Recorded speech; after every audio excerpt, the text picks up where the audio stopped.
Le discours sur le regard de la condition de vie des populations, lorsque l'on vit au quotidien la misère, la pauvreté des subsahariens, on se demande où est cette richesse dont on parle. On finit même par ne plus y croire. Et pourtant, elle est là, bien concrète. C'est la manière dont elle est exploitée qui explique ce décalage, cette condition difficile des gens. Et c'est pour attirer... Et ce que nous découvrons chaque jour nous conforte dans l'idée qu'il est urgent que les Africains, notamment les subsahariens, prennent conscience de l'immense cadeau que la nature leur a offert. Et que les plus jeunes s'emploient autant qu'ils le peuvent à mettre fin au pillage dont ils sont l'objet. Leurs parents ne savaient pas. Ils ignoraient l'importance de ces minerais. Cela ne signifie de la RDC à quel point le Congo était pillé. Son cobalt, son coltan, son cuivre, son or volé. Avec ses populations esclavagisées par des Chinois et autres prédateurs. Nous avons ensuite été dans la zone de bauxite de la Guinée où nous avons assisté au même phénomène, avec les mêmes pilleurs à ciel ouvert. Mais avec une volonté affichée de nouvelles autorités militaires d'y mettre un terme. En Guinée forestière, dans le sud-est du pays. Alors maintenant commence le voyage.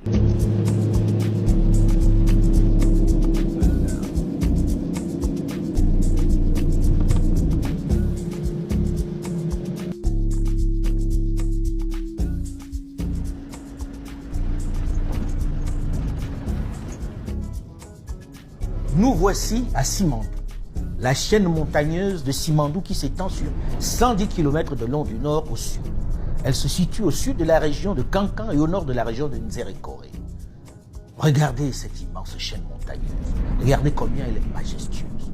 Vous me direz en la regardant qu'il en existe tant d'autres dans plusieurs régions de notre immense et beau continent africain. Justement. C'est comme ça que les Guinéens la regardaient jusqu'à une certaine époque. Un beau paysage. Mais ce n'est pas juste ce paysage que je vous demande d'observer, vous vous en doutez. C'est ce dont regorge cet endroit. Nous sommes au Mont Simandou et figurez-vous que nous sommes dans le meilleur gisement de minerais du monde.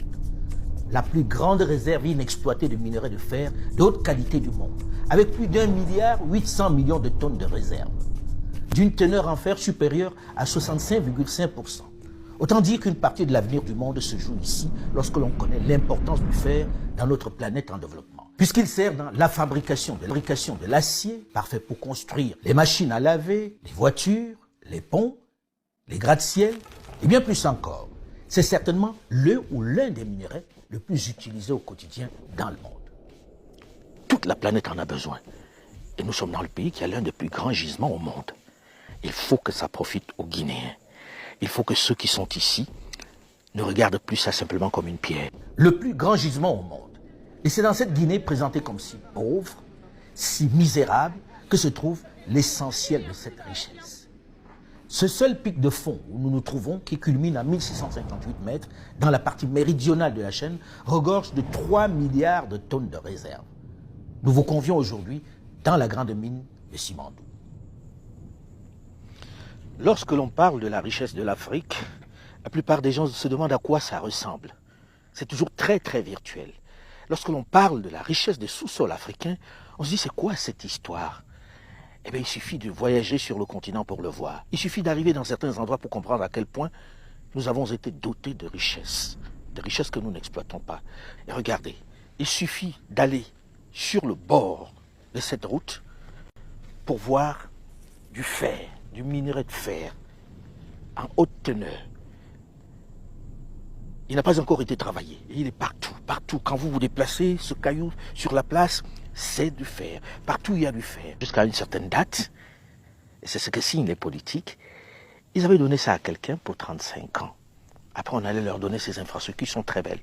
Sur cette énorme montagne qui est bourrée de minerais de fer. Quelqu'un allait les exploiter pendant 35 ans et allait dire, je vous donne les infrastructures. Sauf qu'au bout de 35 ans, il ne reste plus grand-chose. Personne de nous ne saura, ne sait à ce moment précis ce qui restera de là. C'est en cela que c'est intéressant, urgent et vital de se pencher sur les contrats et de garder la pression sur les dirigeants. S'abonnez-vous.